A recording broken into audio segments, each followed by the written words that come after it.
My name is Rock by day, and I also am Miss Toto at night. I'm a personal training, bodybuilding drag queen. Bodybuilding is literally drag for straight people because it's all about the show.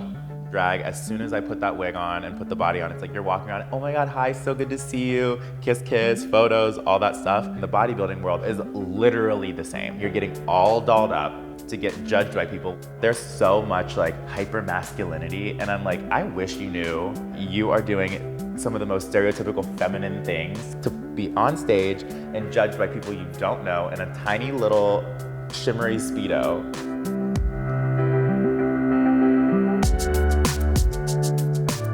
I'm originally from Maryland, and I moved here for grad school, and I did my master's at the University of Miami. While I was here, I really fell in love with fitness and bodybuilding, and then also started doing drag at the same time. I originally started drag for free drinks. So there was a party that I do, and it was advertised, if you come dressed non-heteronormative, you get free drinks all night. And I was like, oh, 100%. Me and my friends went, got free drinks, and I met a couple drag queens. They're like, you need to be doing drag. Let's make you a drag name. And after like a lot of tequila shots and a lot of back and forth on names, Miss Toto came out.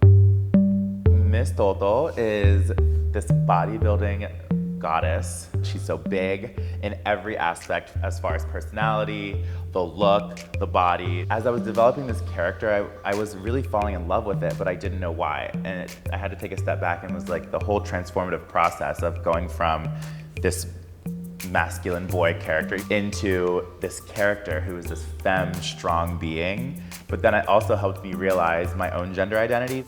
I always was growing up super weird. I'm like, am I trans? I definitely don't feel like I'm just a boy. But when I was younger, the idea and concept of non-binary and gender non-conforming weren't things. Like, it was only you were cis or you were trans. Growing up in Western Maryland, we didn't know we were all gay, but like all the little gay kids were hanging out together. And if your parents weren't about it, my house was the safe haven because my mom was always cool and open about it. And I've talked to both my parents about it, and they were like, you're gonna do what you wanna do. We have one kid, you're it, so we have to either accept it, accept what you want to do and support you in that, or we won't have a kid in our lives at all. While I was in grad school, I started working at a gym just because I wanted extra money and a free gym membership, and I was like, this is not bad. I actually fell in love with it, and I realized I just like helping people.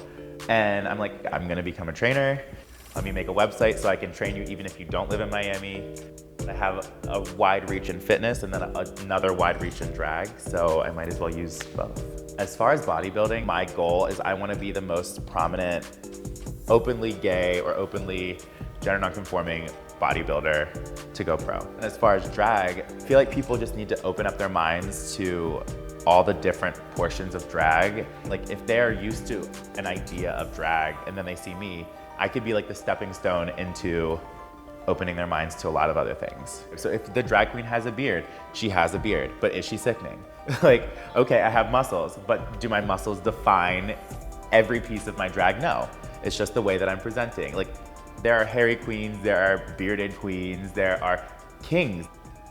Put it together for Miss Toto.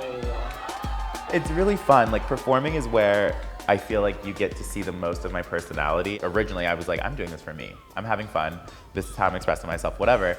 And after speaking to people, they're like, you've brought so much joy to me just through watching your shows, and I can tell that you love it, so I then in turn love it. That makes it even better. It kind of brings it full circle.